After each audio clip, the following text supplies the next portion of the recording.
खाप्पों द्वारा जाट समाज को राज्यसभा में भागीदारी मांगी है।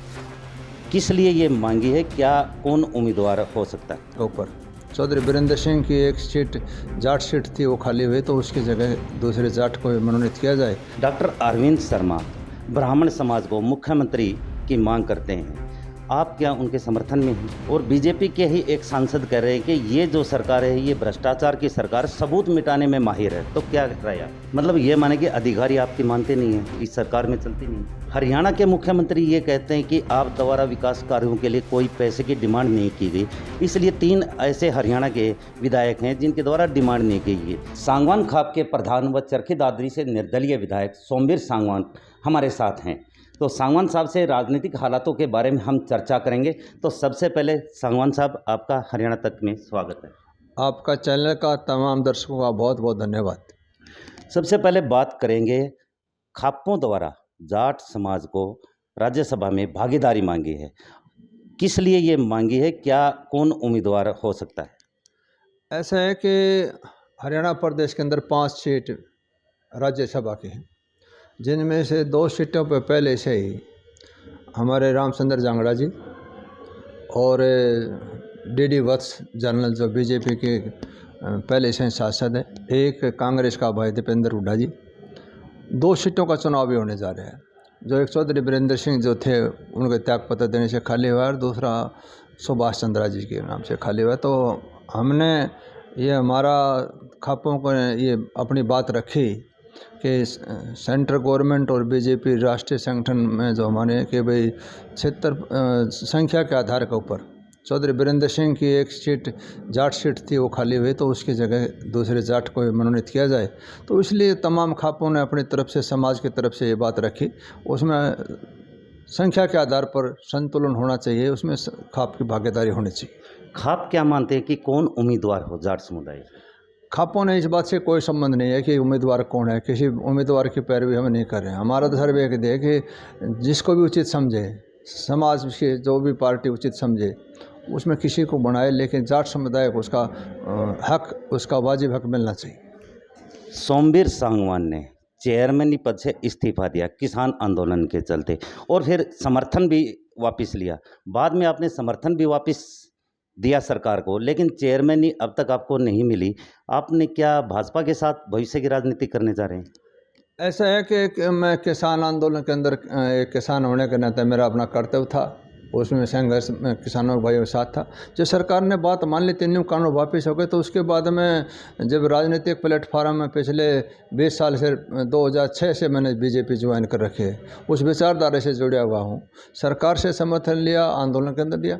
अब जब आंदोलन करने वाले ही इलेक्शन लड़ने लगे, पार्टी बनाने लगे, तो मेरे को पार्टी सरकार का समर्थन करने में कौन सी दिक्कत है। दूसरी बात है कि जब मेरे समर्थन वापस करने का भी कारण है, लॉजिक है कि माननीय मनोहर लाल जी ने दादरी की जो सौगात थी, चाहे वो मेडिकल कॉलेज थी, सरकारी कॉलेज थी, सनेस्पर स्टेडियम था, सीवरेज पानी की व्यवस्था थी, जो पानी की निकासी के लिए ड्रेन नंबर 8 में डालने के लिए 40 करोड़ की बात थी, जो भी काम का माननीय मनोहर लाल जी ने मेरे कहने से काम किया, तो मेरा भी तो कर्तव्य बनता है एक सामाजिक पंचायती होने के नाते, जो सरकार इतना काम करे उसका समर्थन करना। तो मैंने बेलाग लपेट होकर बगैर किसी चेयरमैन या किसी लोभ लालच में मैंने समर्थन कराया। मैंने तो दादरी हल्के के जो काम हो रहे हैं और दादरी हल्के की जो डिमांड है उनको पूरा करना मेरा कर्तव्य था। उस बात को मैंने मनोहर लाल जी के आगे रखता हूँ। तो यस करते हैं तो दादरी की जनता का विकास होना भी तो बहुत ज़रूरी है। आंदोलन ख़त्म हो चुका, इस आंदोलन के बाद में दादरी को डेवलपमेंट भी तो होना चाहिए, जो लोगों ने मेरे से उम्मीद थी। तो सरकार मेरे कहने से काम कर रही है, माननीय मनोहर लाल जी की मेहरबानी हो रही है सारी, तो मेरा भी कर्तव्य बनता है कुछ आदमी की मैं सरकार का समर्थन करूं। हरियाणा के मुख्यमंत्री ये कहते हैं कि आप द्वारा विकास कार्यों के लिए कोई पैसे की डिमांड नहीं की गई, इसलिए 3 ऐसे हरियाणा के विधायक हैं जिनके द्वारा डिमांड नहीं की गई। तो क्या ये सही है? ऐसा है जैसा कि अधिकारियों ने जो आंकड़े प्रस्तुत करे वो गलत करे। माननीय मनोहर लाल जी के पास 3 विधायकों ने, मैं मेरी नहीं दूसरों ने भी अपने अपने हल्के से एस्टीमेट बना के भेज रखे हैं। मैंने तो 2020 में, जनवरी 2020 में ही 5 करोड़ का जो एमएलए का 5 साल का जो कोटा होता है, मैंने सीवरेज पानी के लिए सबसे पहला 90 दशकों में पहला विधायक मैं था जिसने सबसे पहले डिमांड 5 करोड़ की भेजी। जो आंकड़े प्रस्तुत करे वो अधिकारी गलती थी, माननीय मनोहर जी के आके वो आंकड़े गलत प्रस्तुत करे, और उसी के कारण जो है उन्होंने कहा कि भाई विधायकों ने भेजा। मैं आपको कहता हूँ सबसे ज़्यादा एडवांस में बहुत सी डिमांड पहले ही भेजी और बहुत सा काम मैंने मनोहर लाल दादरी का किया है। मतलब ये माने कि अधिकारी आपकी मानते नहीं हैं, इस सरकार में चलती नहीं।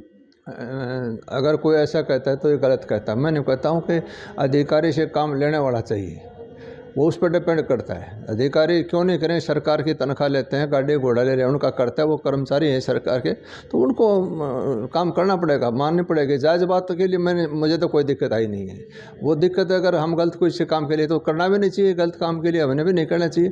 जो वाजिब काम है जनता की तकलीफ का है तो ठोक के मैं तो पैरवी करता हूँ और अधिकारी उस काम को करते हैं। मुझे कहीं ऐसा महसूस नहीं आया कि अधिकारी काम नहीं करते। आपने बीजेपी को समर्थन दिया है और बीजेपी के ही एक सांसद कह रहे हैं कि ये जो सरकार है ये भ्रष्टाचार की सरकार, सबूत मिटाने में माहिर है, तो क्या राय आपकी?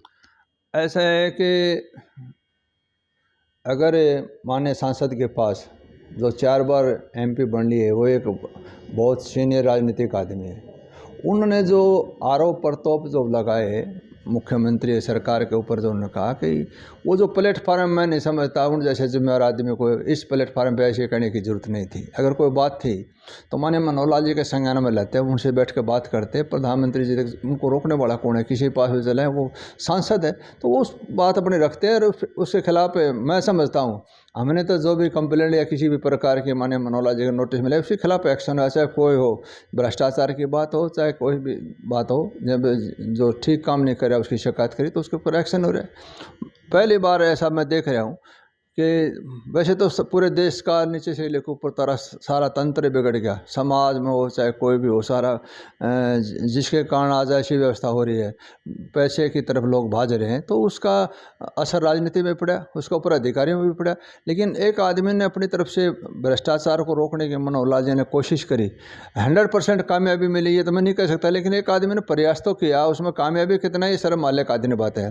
मैं तो ये कहूँगा सांसद महोदय से कि जो भी कोई बात हो उचित प्लेटफार्म पर सही तर्कसंगत बात जो है मुख्यमंत्री जी और प्रधानमंत्री नोटिस में लाके उस समस्या का समाधान करना चाहिए। डॉक्टर अरविंद शर्मा ब्राह्मण समाज को मुख्यमंत्री की मांग करते हैं, आप क्या उनके समर्थन में हैं? ऐसा है, मुख्यमंत्री बनाना जिसको भी संगठन, जिसको भी किसी भी कास्ट का हो वो काबिल समझते हैं उसी को बनाते हैं। माननीय मनोहर लाल जी को दोबारा दिया तो ये तो संगठन का काम है, वो किसको उचित किसको सिस्टम समझे उसी को बनाते हैं। तो इसमें अगर मैं ये कहूँ कि फलाना होना चाहिए धकड़ा होना चाहिए तो ये तो संगठन ने सोचना है। अगर काबिल होगा तो उसको समझते हैं तो उसको बना देते हैं, पहले भी तो बनाए हैं आगे भी बनाते हैं। सावन साहब, हरियाणा में आम आदमी पार्टी आ गई है, केजरीवाल का झाड़ू चल रहा है, तो क्या मानते हैं उसके बारे में? ऐसा है, अभी तिलक देखो तिलक की धार देखो, अभी दिल्ली बहुत दूर है, अभी पंजाब के अंदर इनको बहुमत मिला है, बड़ा बहुमत मिला है। सरकार उसका रिजल्ट क्या मिलेगा उसका प्रभाव पड़ेगा। अभी पंजाब के अंदर कर्मचारियों को तनख्वाह नहीं मिल रही, नशाखोरी है, भ्रष्टाचार है, अभी मंत्री को भी सस्पेंड करने की नौबत आ गई, तो हालात तो आप देखते हैं कितने नाजुक है। अभी मैं नहीं कह सकता हरियाणा में भी कोई इसी प्रभाव वाली बात है, अभी तो समय लगेगा ये आके भाई आप पार्टी की झाड़ू चलेगी।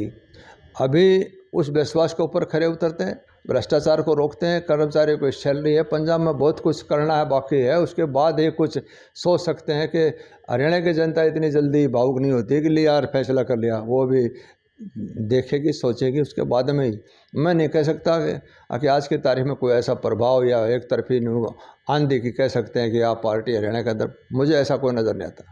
धन्यवाद सांगवान साहब। हमारे साथ ये थे चरखी दादरी से निर्दलीय विधायक सोमवीर सांगवान, जिनका ये कहना है कि वो भाजपा समर्थित हैं और भाजपा के साथ ही भविष्य की राजनीति करेंगे। इसके अलावा निकाय चुनाव में भाजपा पार्टी द्वारा जो भी उम्मीदवार मैदान में उतारा जाएगा उसका वे समर्थन करेंगे और उसको जीत दिलवाएंगे। साथ के साथ उनका ये कहना है कि हरियाणा के मुख्यमंत्री मनोहर लाल हरियाणा में अच्छा काम कर रहे हैं, सीएम को बदलने की कोई आवश्यकता नहीं है। अभी ये देखना होगा कि हरियाणा की राजनीति किस ओर करवट बदलती है या फिर अच्छी ढंग से चलती है। चरखी दादरी से मेरे सहयोगी अशोक कुमार के साथ प्रदीप साहू, हरियाणा तक।